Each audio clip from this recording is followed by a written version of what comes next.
Making headlines for this week of May the 1st. False flag Baltimore. Hypocrisy rears its ugly head as black protests and violence are compared to white celebrations. Negative rate bubble. Warning comes as being on track for largest mass default in history. White House hints. Obama drops more subtle hints at annual correspondence dinner. And Powerwall. Tesla car company and Audi both introduced new energy sources for home and transportation. With news around, upon, within, and beyond our planet, the program making disclosure official. This is Cosmic Vision News. Here is Jeffrey West. Greetings and blessings to all. In yet another cabal-inspired false flag event, the city of Baltimore has become the latest stage for the fanning of racial separation flames within the U.S. As is my general policy with CVN, I prefer not to give attention to any cabal-created or false flag event until reasonable evidence begins to surface, suggesting that the mainstream media message, the police report, or the official government responses are not revealing the truth of what is usually really happening.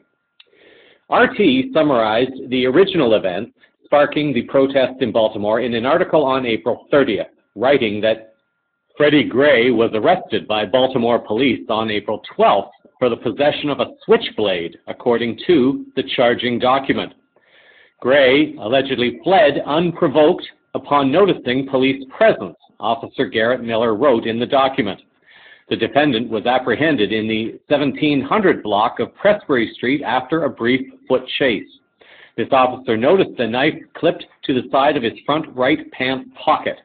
The defendant was arrested without force or incident. The knife was recovered by this officer and found to be spring-assisted, one hand-operated knife. During transport to the Western District via wagon transport, the defendant suffered a medical emergency and was immediately transported to shock trauma via media. Video of the arrest, taken by a bystander, shows officers on top of Gray, subduing him and then dragging him to the police van. The van apparently made multiple stops on its way to Baltimore's Police Department's Western District Station. Upon arrival, police found him unconscious in the van and called an ambulance. Gray later died on April 19th. The black community in Baltimore, understandably upset at apparently being targeted once again by police, began to protest peacefully. The mainstream media, however, chose only to report the alleged violent protests and not the peaceful protests, nor the abuses by police officers. The Baltimore Sun's Leah Balter on April 21st wrote that, "For hours on Saturday, I marched with City Block, a student activist organization, and alongside hundreds of other justice-seeking Baltimoreans in an attempt to bring justice, not revenge, to Baltimore in the aftermath of Gray's death while in custody of Baltimore City Police." Later, however, the media started reporting only violence, and Balter added that the voice that I had projected for the entire day and the dedication that so many Baltimore citizens had put into peaceful protests was crushed in an instant. She described feeling crushed because, in her words, the revolution Baltimore worked hard to create was not televised for what it truly was or is. The revolution was televised as angry citizens burning flags, looting stores, and breaking police car windows. This is a skewed portrayal of the protests. It is what the media chose to portray, the media that consumers bewilderingly seem to want. The real revolution is thousands of people across America standing in solidarity against police brutality. The real revolution is youth activists using their voices and their fearlessness to fight for the future of their generation. The real revolution is people of different races walking through the streets of inner-city Baltimore, arms locked, chanting, "All night, all day, we will fight for Freddie Gray."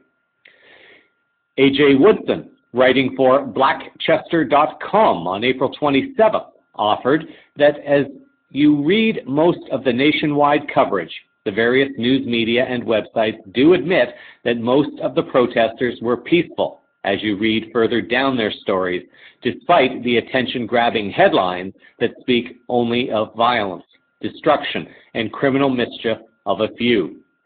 Unfortunately, there will always be a few agitators in any crowd this size, some of which are purposely positioned among the peaceful protesters for just that reason. After what has been going on with black men being killed nationwide without any justice taking place, even after grand juries, video evidence, instances being ruled homicide by medical examiners, no officers go to jail. Very few cops lose their job, and the Ferguson officer who killed Mike Brown was allowed to retire and protect his pension. There is a sense of frustration in these protests, yes. Arturo Garcia, reporting for rawstory.com, reported that Geraldo Rivera showed up reporting for Fox News. According to Garcia, new footage reveals more context to the confrontation between Fox News' Geraldo Rivera and a Baltimore demonstrator Rivera dismissed as a vandal on the air on Tuesday, according to Media Matters.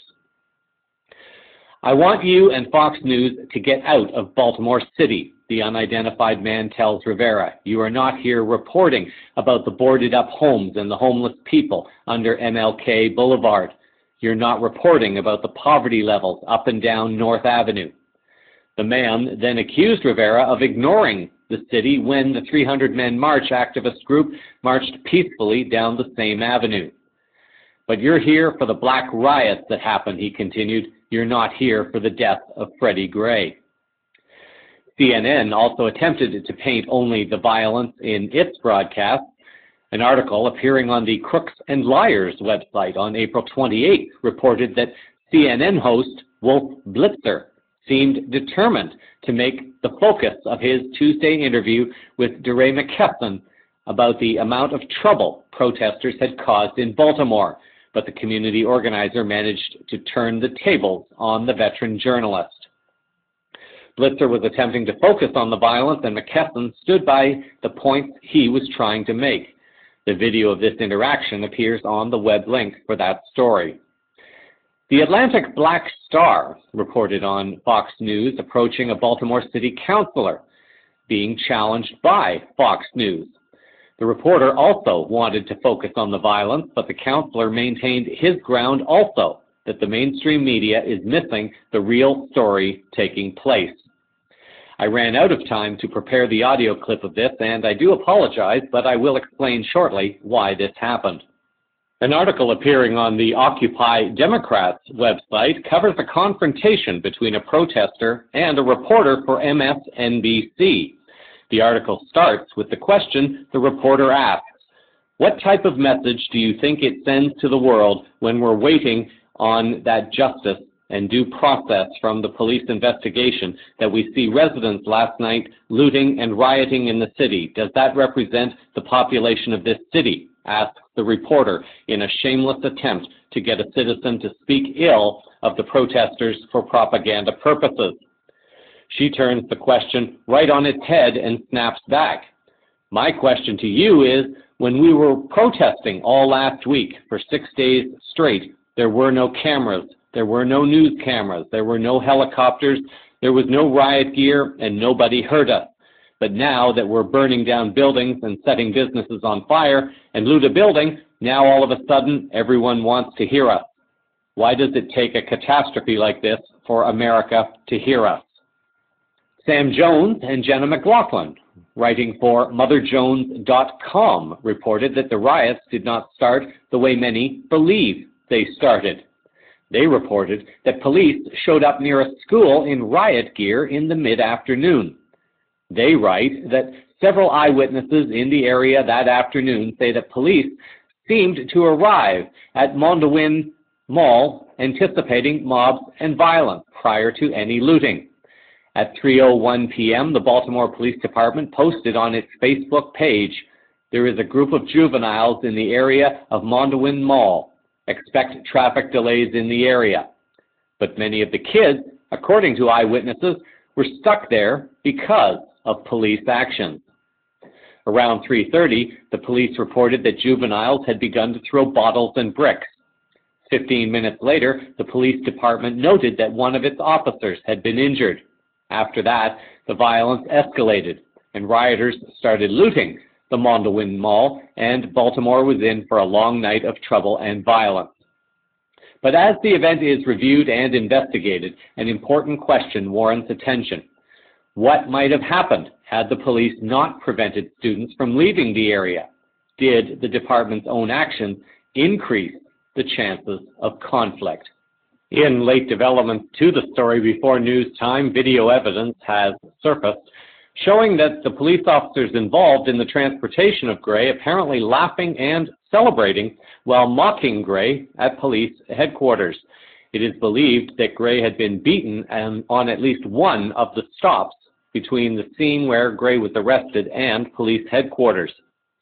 The latest reports are now suggesting that homicide charges may now be filed against one officer who has been relieved of his duties, and charges may be pending for others involved. Of the increasingly positive stories coming out of Baltimore, a story was posted on the Washington Post by Susan Sverluga. Derek Clifton, writing for MIC.com, captures the essence of the hypocrisy of the unfolding events. Clifton writes that the city of Baltimore has been besieged by riots Monday night, and police are on the scene ready to serve, protect, and subdue. This has become an evergreen narrative in the aftermath of reactions to state-sanctioned violence against Black people. But that it persists sends a troubling message about how officials, and by extension, many of the people they serve, regard rioting, specifically when there's white people involved versus mostly Black people. Usually, if a riot involves Black people, it's connected to intense episodes where systemic racism is undoubtedly at work. But when a mob of mostly white people take to the streets, vandalizing cars, storefronts, and street signs in the process, it usually means someone either won or lost a game. Clifton continues, "One can only wonder, with the current state of affairs, if the same troops and police treatment deployed against Black people were used when white people take to the streets, how would the general public have treated any of these following situations?" Clifton goes on to note numerous examples where violence and looting by white people was recognized as partying or celebrating, when treated in exactly the opposite manner when Blacks were involved. People from all backgrounds are beginning to see through the lies and are learning from all the previous events, and they are becoming more educated on how to deal with an ignorant mainstream media and how to bring the focus back to the topic at hand as peacefully as possible. The trick that the cabal-controlled groups and media continue to fail more and more, and this suggests a very positive sign that even though there are still bad events taking place, humans are attempting to bring a positive and grounded energy to help diffuse all attempts to create fear and negativity. A few other links will be added in the show summary for this story that were not covered this evening for the discernment of all. Although this is not exactly geopolitical news, I would like to share something that happened this evening that prevented me from finishing the other geopolitical stories I had chosen for this newscast. Due to a Swedish national holiday today, I had to work on the newscast in a mall because the library was closed. About 4 hours before the newscast, a group of young people came to sit down near me. One of them asked me what I was doing, and I told them I was preparing a newscast. We ended up getting into a discussion about many global events and conspiracies. These young people were so interested to be learning about these things, and they wanted to ask me more and more questions. I finally had to tell them that I had to finish my newscast. So some of the stories I had planned for this evening did not get written because I took the time to talk to these young people and help expand their knowledge and awareness of what is happening in the world at this time. It was an honor to sit with such a group of young people, perhaps 6 or 7 in total, and all of them around 15 years of age. They were eating up everything I could share with them and asked me if I will be here at the mall again so they can come back. I felt so thrilled to be able to contribute to this. It is indeed a joy to hear young people recognizing that things are not working in the world and that they are wanting to bring more peace and love to the planet. Based on what I have been observing in much of the adult population of Sweden so far, this little interaction has given me some hope that the younger generation of Swedish children will be strong enough to wake up and find the courage to challenge the leaders and the bankers with intelligent questions and push for the changes in human consciousness in this country. I thank these young souls for sharing their precious time with me, even though it meant that I did not get everything done for the newscast. I think all of you would agree that it is more important to feed the minds of awakening young souls in the most positive way possible, and I feel I was able to do this. Looking at financial news now for the week, according to Jeremy Warner in a London Telegraph article on April 28th, there is a statistic revealing that more than 30% of all government debt in the Eurozone, around €2 trillion of securities in total, is trading on a negative interest rate. Warner explains that with the advent of European Central Bank quantitative easing, which began 4 months ago when 10-year Swiss yields turned negative for the first time, has snowballed into a veritable avalanche of negative rates across European government bond markets. In the hunt for apparently safe assets, investors have thrown caution to the wind and collectively determined to pay governments for the privilege of lending to them.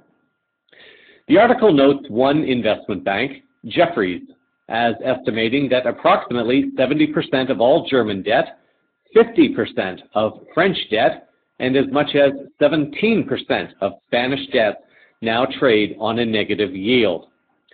Warner also notes that what makes today's negative interest rate environment so worrying is this. To the extent that demand is growing at all in the world economy, it seems again to be almost entirely dependent on rising levels of debt. Warner feels that all this official interference has no doubt influenced negative yields. Yet, it also raises a deeper question, which is whether central banks are the primary cause of the collapse in interest rates, or whether they are merely accommodating wider forces in the global economy that are powerless to influence persistent sluggishness in demand and productivity growth.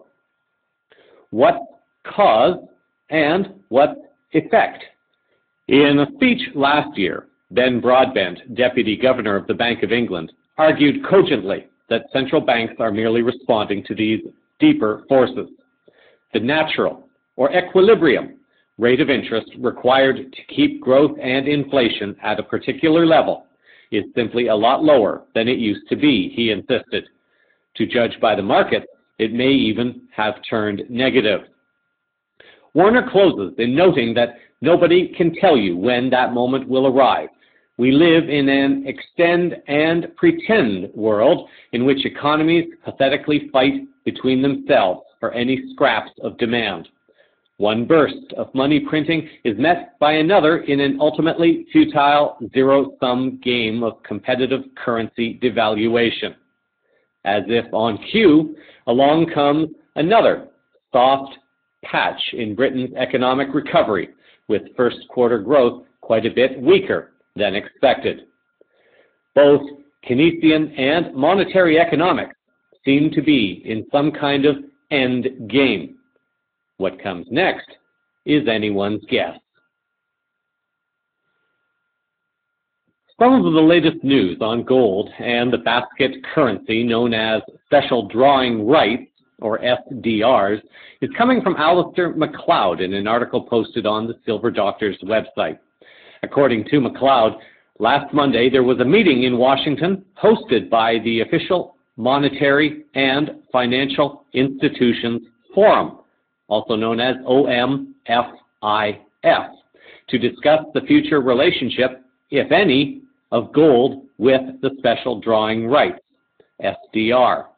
He notes that it was funny that this meeting wasn't mentioned on the nightly news.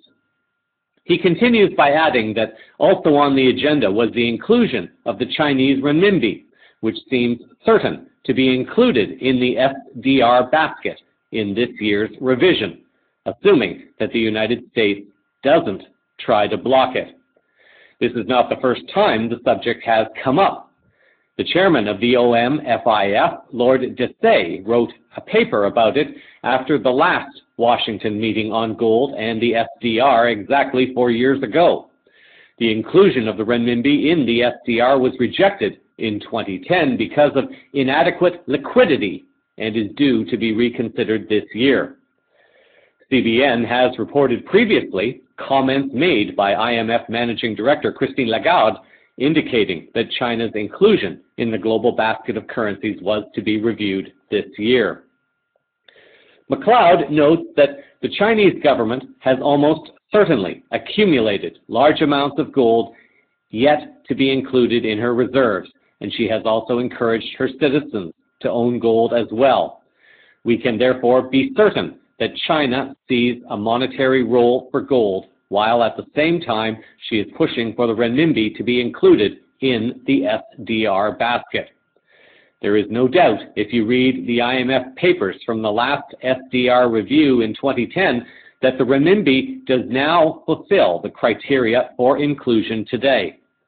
So the question then is, will the advanced nations, which dominate the IMF's membership, permit the renminbi's inclusion? And will the U.S., which has dragged its heels on giving China and other BRICS nations a greater shareholding in the IMF, relent and permit these reforms, which were accepted by the other members back in 2010?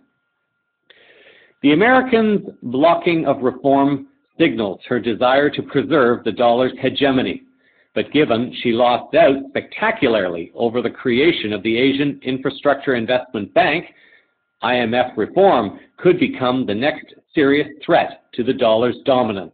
And if America does not back down over the IMF and the SDR, she will have no fallback position. China, on the other hand, still has some aces up her sleeve. One of them is gold, and another is her role in a rival organization established by BRICS. The new development bank is in the final stages of being set up, driven by frustration at America's attempts to protect the dollar's role and keep the IMF as an exclusive club for advanced nations. Instead, the NDB could easily issue its own version of the SDR with the gold lining Desai referred to in his original paper. McLeod says that the reason why this works is simple. The BRICS members, unencumbered by the cost burden of modern welfare states, could exercise the monetary restraint required to tie their currencies to gold, perhaps running a Bretton Woods-style to gold exchange arrangement between member central banks to stabilize their currencies. However, he notes that the NDB would almost certainly want to see the gold price considerably higher if it is to play any part in a new rival to the SDR. Other BRICS members would be encouraged to make sure they have sufficient gold on board by selling U.S. dollar reserves to buy gold ahead of any decision to go ahead with a super, or rather a new super currency. McLeod is just another of the growing list of analysts finally saying publicly that it would appear the era of the dollar's global domination as a reserve currency is coming to an end, and the stage is now being set for gold to be officially accepted as the ultimate reserve money once again, this time by the next generation of advanced nations. Officially, it is no longer a question of if, it is now only a matter of when. In general news this week, it is once again that time of the year when the President of the United States and the media get together, and it becomes Obama's turn to take a few shots at the mainstream media. Of course, I am referring to the annual White House Correspondents' Dinner. This year's event was held on April 25th in Washington. Some intriguing hints came from Obama this year, pointing not only to personal frustrations that he may be experiencing, but also possible directions he may intend to go in his final year and a half. The following are a few of the key comments. Good evening, everybody, and welcome to the fourth quarter of my presidency. It's true, that was Michelle cheering. The fact is, I feel more loose and relaxed than ever. Those Joe Biden shoulder massages, they're like magic. You should try one. Oh, you have. I am determined to make the most of every moment I have left. Now, after the midterm elections, my advisors asked me, Mr. President, do you have a bucket list? And I said, well, I have something that rhymes with bucket list. Take executive action on immigration? Bucket. New climate regulations? Bucket. Right thing to do. Being president is never easy. I still have to fix a broken immigration system, issue veto threats, negotiate with Iran, all while finding time to pray 5 times a day.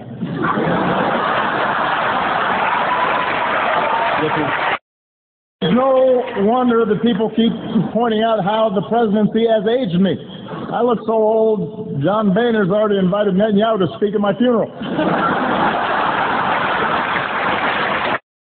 Meanwhile, Michelle hasn't aged a day. I ask her what her secret is. She just says, fresh fruits and vegetables. It's aggravating. The fact is, though, at this point, my legacy is finally beginning to take shape. Now, look, it is true I have not managed to make everybody happy. 6 years into my presidency, some people still say I'm arrogant and aloof, condescending. Some people are so dumb. No wonder I don't meet with them. And that's not all people say about me. A few weeks ago, Dick Cheney says he thinks I'm the worst president of his lifetime, which is interesting because I think Dick Cheney is the worst president of my lifetime. Quite a coincidence. I mean, everybody's got something to say these days. Just this week, Michelle Bachmann actually predicted that I would bring about the biblical end of days. Now, that's a legacy. That's big. I mean, Lincoln, Washington, they didn't do that. Soon the first presidential contest will take place, and I, for one, cannot wait to see who the Koch brothers pick. It's exciting. Marco Rubio, Rand Paul, Ted Cruz, Jeb Bush, Scott Walker. Who will finally get that red rose? The winner gets a $1 billion war chest. The runner-up gets to be the Bachelor on the next season of The Bachelor. I mean, seriously, $1 billion from just 2 guys. Is it just me, or does that feel a little excessive? It's almost insulting to the candidates. The Koch brothers think they need to spend $1 billion to get folks to like one of these people. You got to hurt their feelings a little bit. And look, I know I've raised a lot of money too, but in all fairness, my middle name is Hussein. What's their excuse? Anyway, as always, I want to close on a more serious note. You know, I often joke about tensions between me and the press, but honestly, what they say doesn't bother me. I understand we've got an adversarial system. I'm a mellow sort of guy. And that's why I invited Luther, my anger translator, to join me here tonight. Hold on to your lily white butt. In our fast-changing world, traditions like the White House Correspondents' Dinner are important. I mean, really, what is this dinner? And why am I required to not do it? Jeb Bush, do you really want to do this? Because despite our differences, we count on the press to shed light on the most important issues of the day. And we can count on Fox News to terrify old white people with some nonsense. Sharia law is coming to Cleveland, robbing the damn hill. Y'all's ridiculous. We won't always see eye to eye. Oh, and CNN, thank you so much for the wall-to-wall Ebola coverage.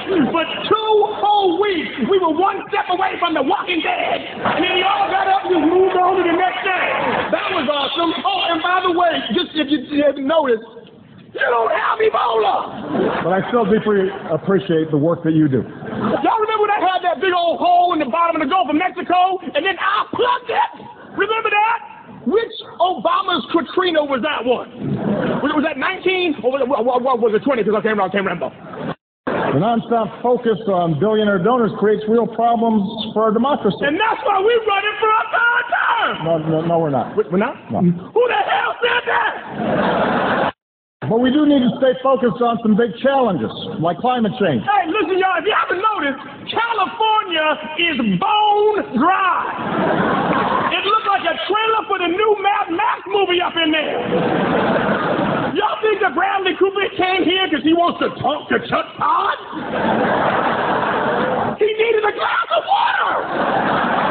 Come on. The science is clear. 9 out of the 10 hottest years ever came in the last decade. Now, I'm not a scientist, but I do know how to count to 10. Rising seas, more violent storms. You got mosquitoes, sweaty people on the train, stinking it up. It's just nasty. I mean, look at what's happening right now.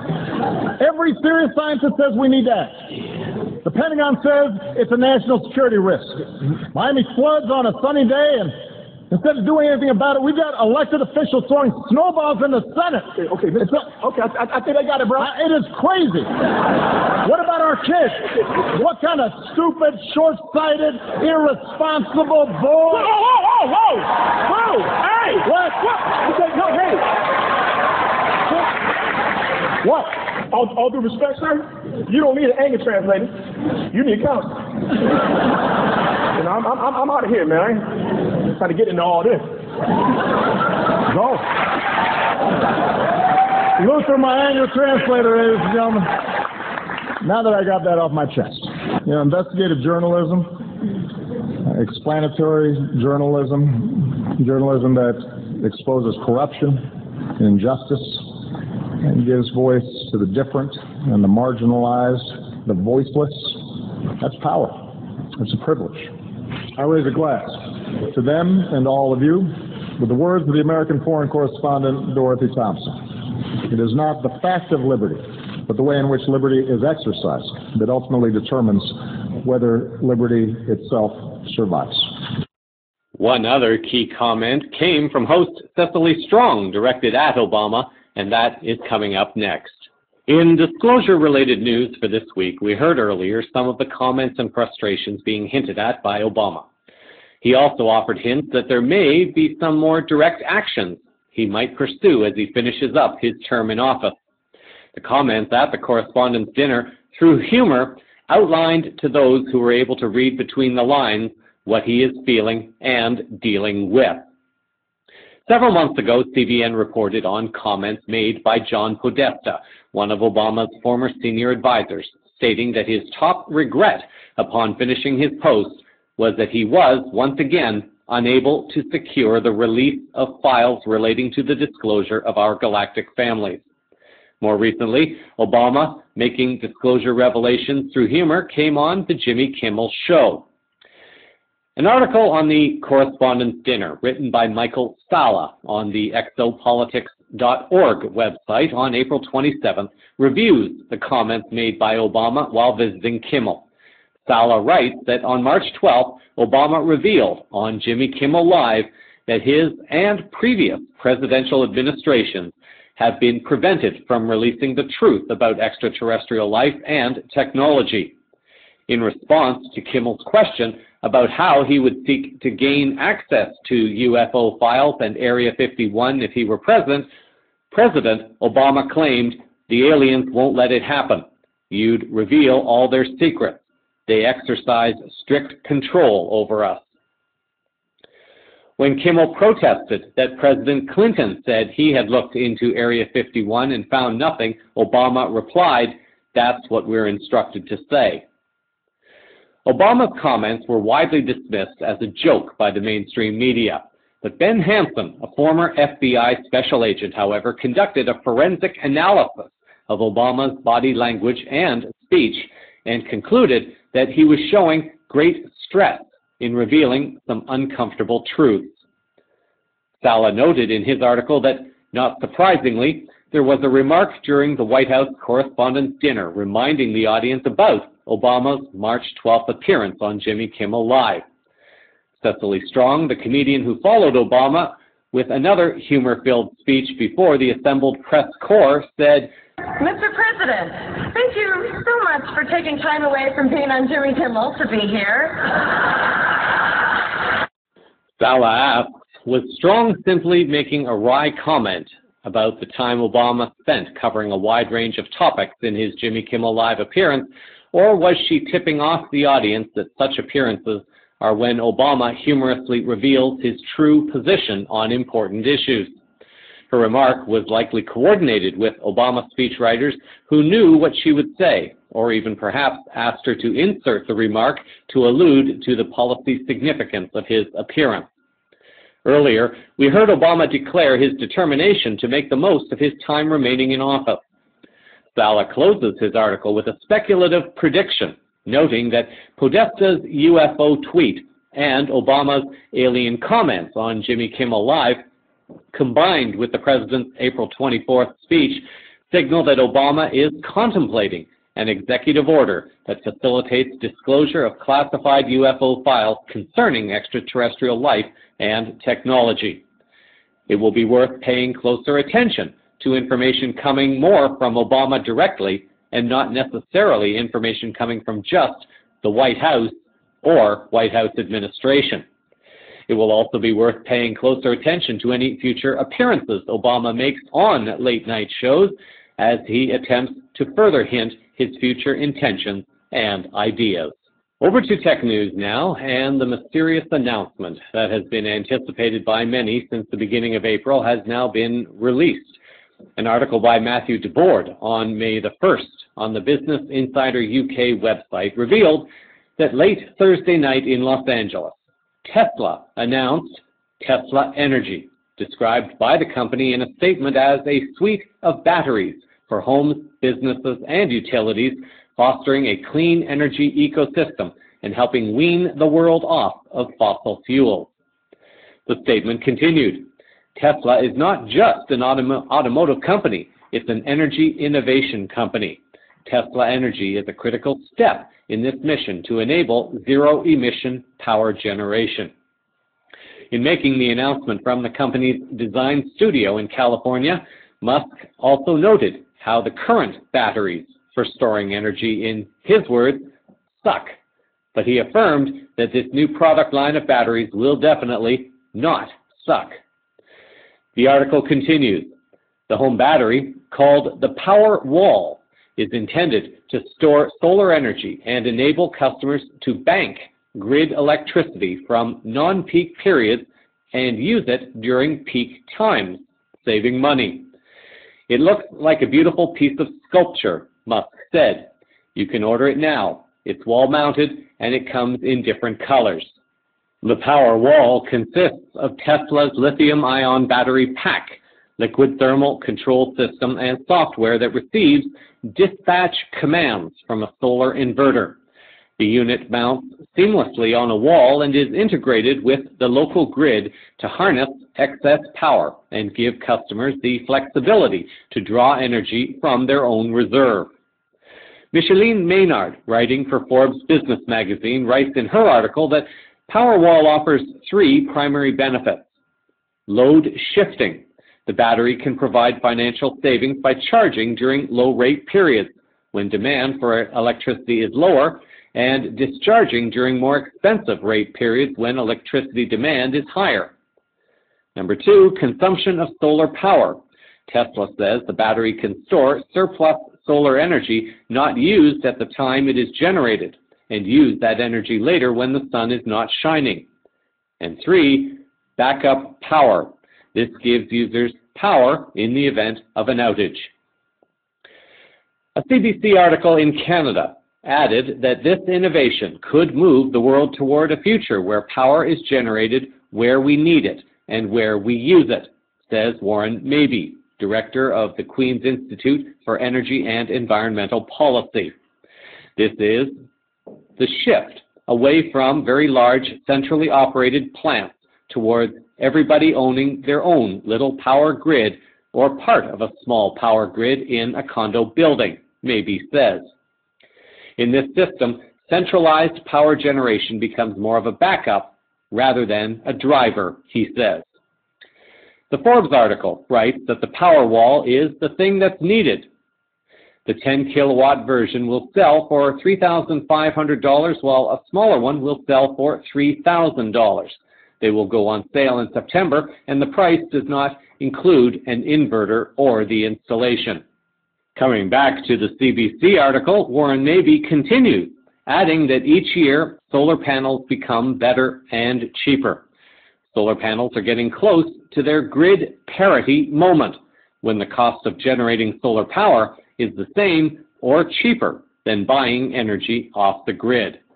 That magic grid parity moment is coming faster and faster, he said. For those interested, one website, Engadget.com, has posted images of the new device. All links will appear in the show summary. Another energy innovation is being revealed from Germany, the country that is home to a number of completely self-sustaining communities for energy, and also the home to the car that runs on salt water, is now also the home to a new fuel development coming from the national automaker Audi. According to a press release from the Audi website on April 21st, Audi has taken another big step in the development of new carbon dioxide neutral fuels. A pilot plant in Dresden has started production of a synthetic fuel called Audi e-diesel. After a commissioning phase of just 4 months, the research facility in Dresden started producing its first batches of high-quality diesel fuel a few days ago. To demonstrate its suitability for everyday use, Federal Minister of Education and Research, Professor Dr. Johanna Wanka, put the first 5 liters into her official car, an Audi A8 3.0 TDI clean diesel Quattro, this Tuesday. This synthetic diesel, made using carbon dioxide, is a huge success for our sustainability research. If we can make widespread use of carbon dioxide as a raw material, we will make a crucial contribution to climate protection and the efficient use of resources and put the fundamentals of the green economy into place, declared Vanka. The press release describes the process as follows. First, water heated up to form a steam is broken down into hydrogen and oxygen by means of high-temperature electrolysis. This process, involving a temperature in excess of 800 degrees Celsius, is more efficient than conventional techniques because of heat recovery, for example. Another special feature of high-temperature electrolysis is that it can be used dynamically to stabilize the grid when production of green power peaks. In 2 further steps, the hydrogen reacts with the carbon dioxide in synthesis reactors, again under pressure and at high temperature. The reaction product is a liquid made from long-chain hydrocarbon compounds known as blue crude. The efficiency of the overall process from renewable power to liquid hydrocarbon is very high, at around 70%. Similarly to a fossil crude oil, blue crude can be refined to yield the end product Audi e-diesel. This synthetic fuel is free from sulfur and aromatic hydrocarbons, and its high cetane number means it is readily ignitable. As lab tests conducted at Audi have shown, it is suitable for admixing with fossil diesel or prospectively for use as a fuel in its own right. Rainer Mangold, head of Sustainable Product Development at Audi, was quoted in the article as saying that in developing Audi e-diesel, we are promoting another fuel based on carbon dioxide that will allow long-distance mobility with virtually no impact on the climate. Using carbon dioxide as a raw material represents an opportunity not just for the automotive industry in Germany, but also to transfer the principle to other sectors and countries. A PDF file can be downloaded at the bottom of the web page from Audi with more information for those who are interested, and can find this also in the show summary. Finally, in health news, we start with a story produced and recorded by another CVN listener. Alice Coppers has expressed an interest in alternative health and particularly in the area of superfoods such as spirulina, chlorella, and related sources. She has expressed an interest in creating a series of reports, and she is choosing to call this segment FYI, or For Your Information. Over the coming weeks, she will offer several FYI segments for the newscast in a continuing exploration of the subject that she is wishing to communicate and share. I am working a bit with her on this to guide her, and I ask you to be gentle with her also, as her style is a bit different than my own, and this is the way it should be. I am encouraging this. Alice Coppers with her first FYI report. As more and more people become aware of the dangers in our food system, such as pesticides, herbicides, GMOs, growth hormones, steroids, etc., they're exploring alternative methods of creating healthy food. Thus, the birth of FYI at Cosmic Vision News, an investigatory news program that uses scientific methods and critical evaluation to help you discern the truth about your health. We will look at some of the alternative gardening methods, such as hydroponics, aquaponics, as well as the use of algae to increase nutritional values in crops. Later on, we will be talking about permaculture, agroforestry, and other soil methods, which will be our future topics. Currently, there's a lot of talk on the news and internet of new currencies and new governments forming all over the globe. However, it will all fail if we're suffering from disease, radiation, pesticides, and chemical contamination of the planet. We must deal with our health first. After all, we're all connected. So what if I tell you there is a natural plant that grows anywhere there's sunshine and water, even polluted water?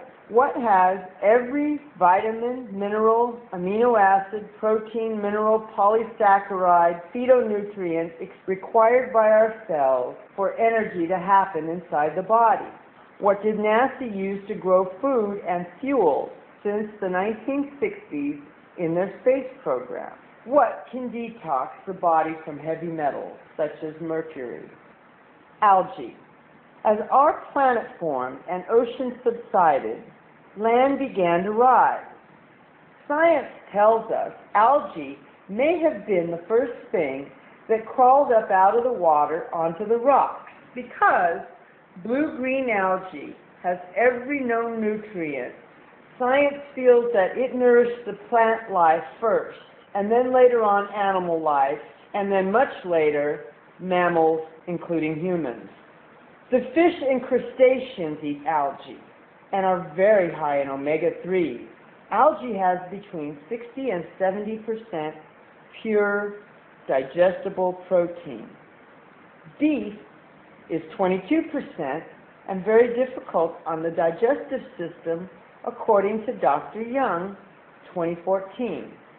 According to another study by Dr. Daniels in 2012, eating 2 pounds of dried chlorella equals 200 pounds of fresh green veggies. Thus, they are called superfoods.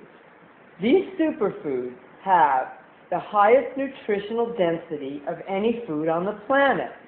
There are many other superfoods, but we're only going to focus on chlorella and spirulina. In order to be termed a food, it cannot be toxic in any way. It must be in its natural form when ingested, and in other words, it cannot hurt you. Even infants and elders can eat it without severe side effects. In many Asian countries, it is consumed with other fresh foods, such as kiwi and strawberry and melon. But it can also be an only source of food, as in Bangladesh, in the 1960s after the monsoons.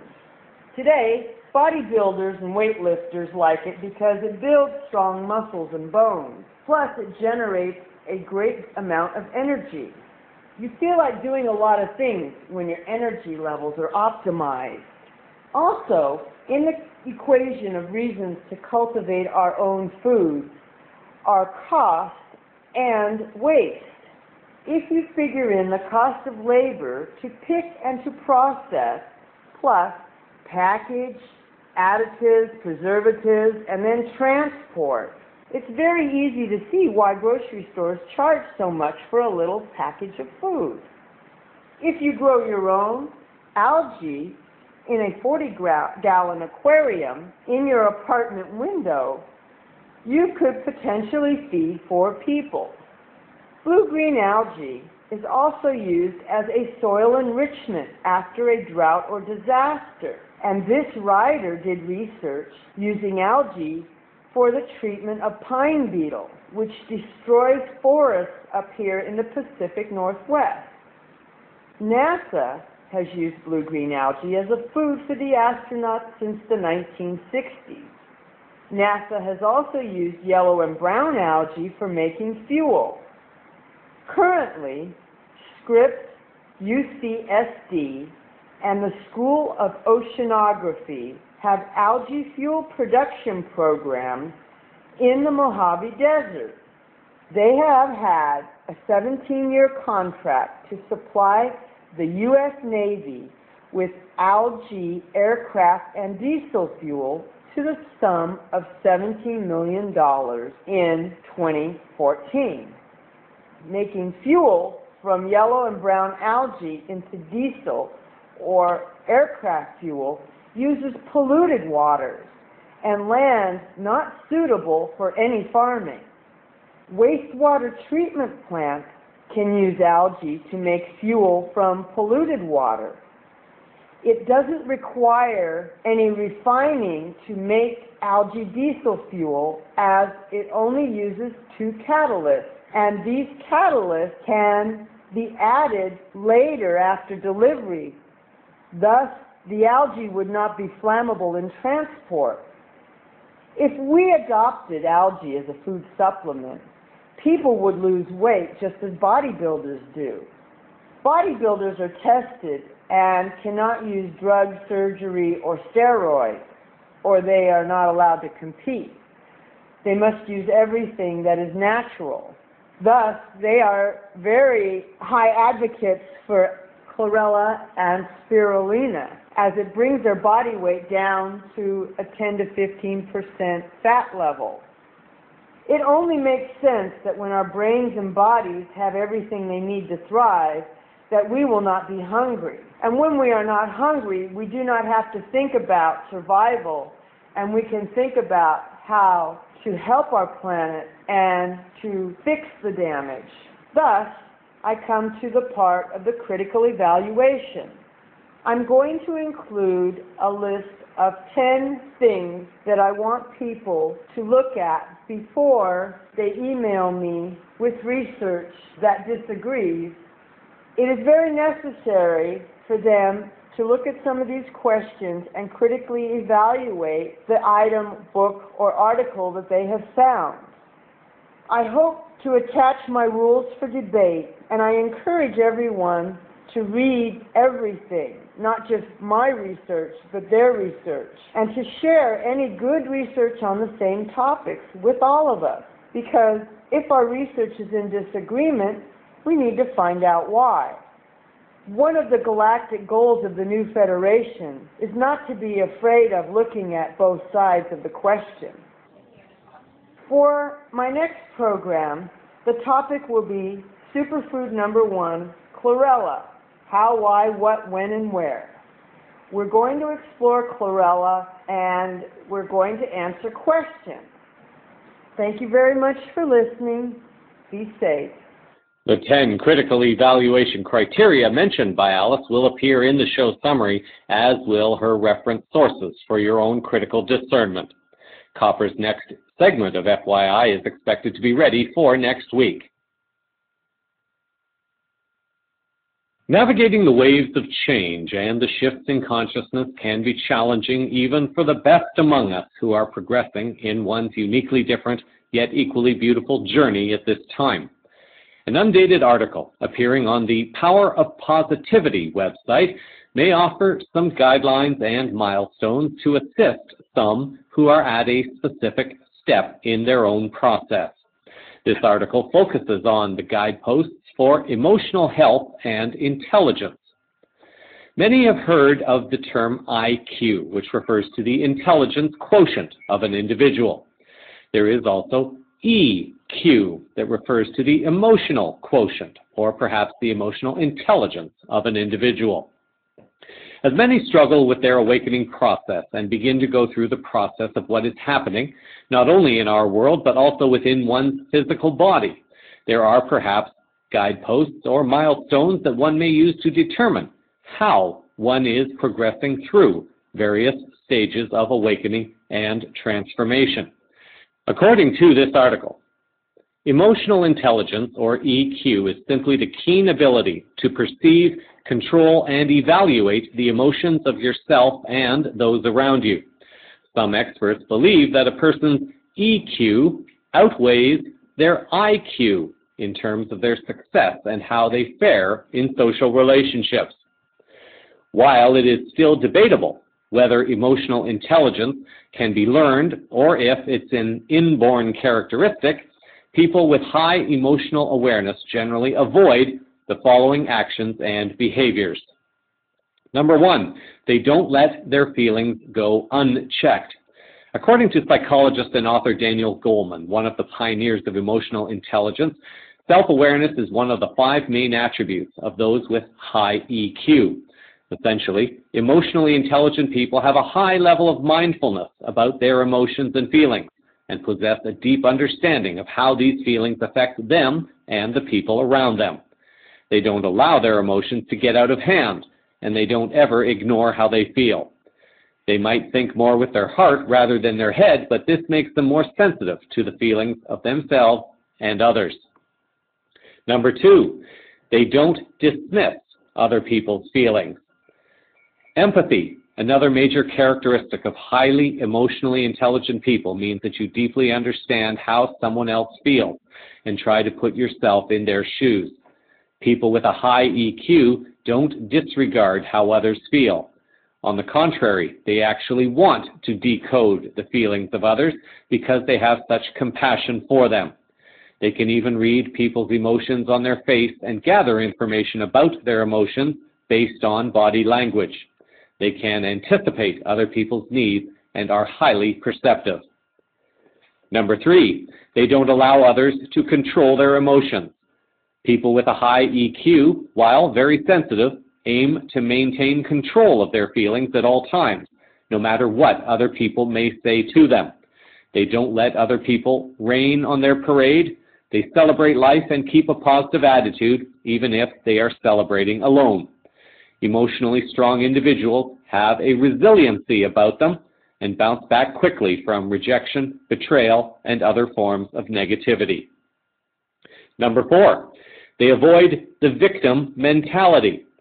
Because they have such high awareness of their emotions, they realize that only they can control how they feel. They don't blame others if they have a bad day, and they constantly regulate their emotions in order to cope best with what's going on around them. They redirect negative emotions into a more productive activity or thought and take full responsibility for how they feel. They avoid complaining to their friends constantly about situations in their life. They don't like to spend too much time in self-pity, and they motivate themselves to get out of unfavorable situations. Number 5, they don't become complacent. Emotionally intelligent people work hard to achieve their goals and don't allow themselves to stay in a slump. They believe in themselves, work through any fears they may have, and stay motivated to reach the finish line, whatever that looks like to them. They don't avoid change. They seek ways out of their comfort zone because they know it will facilitate their growth and lead to a better future. Number 6, they don't ruminate on their feelings. Even though emotionally intelligent people stay in tune with their emotions, they don't keep their focus entirely on their inward world. They know when to shift their attention outward and acknowledge the world around them. They know that living inside their head too much can create problems that were never there to begin with. They remain aware of their feelings, but they don't let them overtake their entire life. Number 7, they can quickly identify the cause of their emotions. They are not adept at recognizing their emotions, but they can also deduce why they feel a certain way. They always dig a little deeper to uncover the source of their emotions so that they can fully understand why the feelings have come up and form the best plan of action to take care of them. Number 8, they don't engage in unnecessary conflict. Emotionally intelligent people know that emotions are energy and realize that they must pick and choose their battles. They only get into heated discussions when they feel that the other person deserves an explanation or when they have no other choice but to confront a person. They avoid most conflicts, though, because they like to conserve their energy for more positive interactions. Number 9, emotionally strong people don't gossip. They understand how harmful gossip can be and know that nothing good can come out of it. They seek out more uplifting, deeper conversations with people and avoid those that only seem to discuss destructive or petty matters. They simply don't have the energy for mindless conversation and superficial connections with people. Number 10, they don't feel ashamed to say no when they have to. They realize that people have limits, including them, and they can't possibly say yes to everyone all the time. They know their boundaries and honor themselves by sticking to them and only agreeing to activities and tasks that they can reasonably accomplish. Number 11, they don't give in to peer pressure. Just because everyone else does something, they don't feel compelled to follow suit if they don't want to. They think independently and never conform just to please other people. They have a headstrong attitude and often go against the grain. They rarely agree with the majority of what society does, and so they tend to go off on their own and carve their own path. And number 12, they don't seek approval from others. If they want something, they go after it without feeling the need to consult others. They validate themselves, so they don't require others to do it for them. While they respectfully listen to other people's opinions, they don't let others' views form the basis for their decisions in life. They know that as long as they approve of themselves, they can achieve whatever they desire. And finally, in this week's final words, for those who are making efforts to tune in and feel the energies of change at this time, they are no doubt feeling that this boil on the skin of human consciousness is on the verge of breaking open. Even for those who may not exactly be feeling it, they may be observing the events that are happening at this time and the amount of misinformation, disinformation, fear, and warmongering that is taking place. The military-industrial complex, although based in the U.S., has been working overtime to keep things unstable in other parts of the world, so that maybe people in the U.S. will be distracted with those and less likely to pay attention to what is happening within their own country. At the same time, however, the Zionist-controlled media is working overtime to continue to promote racial separation and fear while attempting to stir up conflicts across the nation to justify possible alleged military activities. A lot of concern is starting to be drummed up with this alleged operation that is being called Jade Helm. There are media sources attempting to position this alleged event as a pre-staging for martial law and the collection of civilians to be marshaled into FEMA camps to be put under control of the fearful authorities. There are others who are claiming that this is the event that is pretending to be a cabal-organized event to round up civilians, but could instead be used by the honorable branches of the military to turn against the cabal and round them up, thus liberating people and restoring the Constitution and Republic of the U.S. On April 25th, a message appeared on the Starship the Big Picture blog, posting an alleged message from a source only identified as Anonymous 2. This appears to be a very calculated message. I could be wrong, but I share what I am seeing in this, and it may or may not feel correct with you.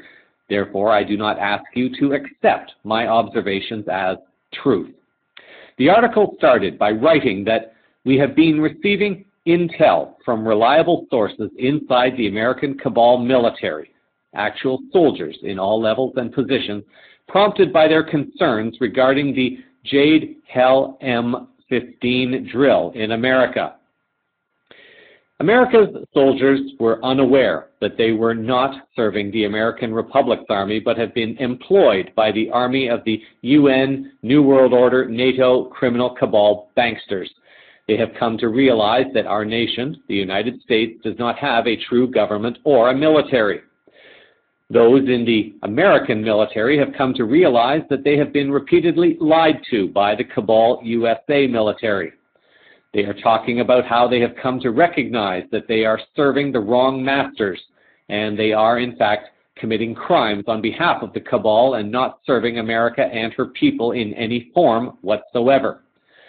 They are angry about the foreign soldiers being brought to the United States, trained and equipped here, and being prepared to fight on American soil.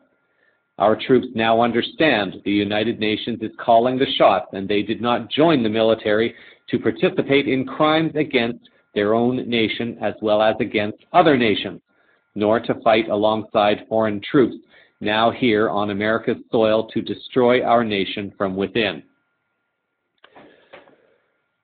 There are parts of the message that could very well be true. There are many videos surfacing of soldiers who are now speaking out about the various wars. A little further on, the message claims that these soldiers are, however, angry that there are foreign soldiers being brought into the U.S., that was mentioned above, being trained and equipped to fight on U.S. soil. This raises the red flag of caution with me personally. What may have started out as truthful intelligence begins to fall apart in my mind. The challenge here, as I am currently observing it, is to try to discern the following. Are the alleged patriot troops, who are claiming to be disillusioned with the cabal, truly upset with alleged foreign troops on U.S. soil? Or are the foreign troops on U.S. soil there to help with cleaning out the cabal group within the U.S. and its corrupted branches of the military and police? In this moment of now, I am personally leaning towards the latter. If these alleged patriots really and truly understand the corrupt government that they serve, then it seems to me that they would surely welcome the presence of the foreign troops to help with the removal of the corrupt military and police forces. If, however, they perceive the presence of these troops as a threat, we would not be hearing a message that they are upset. We would be witnessing the outbreak of conflict and war. There would be no messages being communicated of soldiers being upset. If there was a threat, they would have already acted, period. That is, assuming that they are the true alleged patriots serving the real Constitution of the U.S. The fact that no action has been taken that we know of suggests strongly to me that this information is being used as fear and warmongering. It is very clear that there has been and still is a very strong cabal presence in the U.S. It is also becoming more abundantly clear that the cabal needs some kind of war or conflict. So, this article uses elements of truth, that the soldiers are beginning to wake up and realize that they have been serving the wrong masters. To then add the paragraph that these soldiers are now angry at foreign elements within the U.S. raises that red flag. This points to the alleged conflict that the cabal needs. If this alleged patriot army is truly awake, aware, and upset, and if it is true that they are already aware of the presence of foreign troops on U.S. soil and believe them to be a threat, as I said earlier, the conflict would have already started. Why has it not? Therefore, this story is not feeling right with me. Many longtime CVN listeners will understand what I'm about to say, and there may be new listeners who may not fully understand this. There have been messages from various spiritual and galactic sources suggesting that humanity is on the threshold of a great change. This great change could go in one of two directions. It can go down the path of lower three-dimensional vibrations, leading to greater fear, chaos, war, and ultimately, and perhaps, the death of the planet and, of course, humanity. The other is the path of short-term chaos, perhaps some death and destruction, but for the purpose of transforming humanity and our planet to a higher consciousness existence. How much death and destruction that occurs during this process will depend upon how many of humanity choose to awaken and contribute to this evolutionary transformation, a transformation that those of the global cabal are desperate to prevent.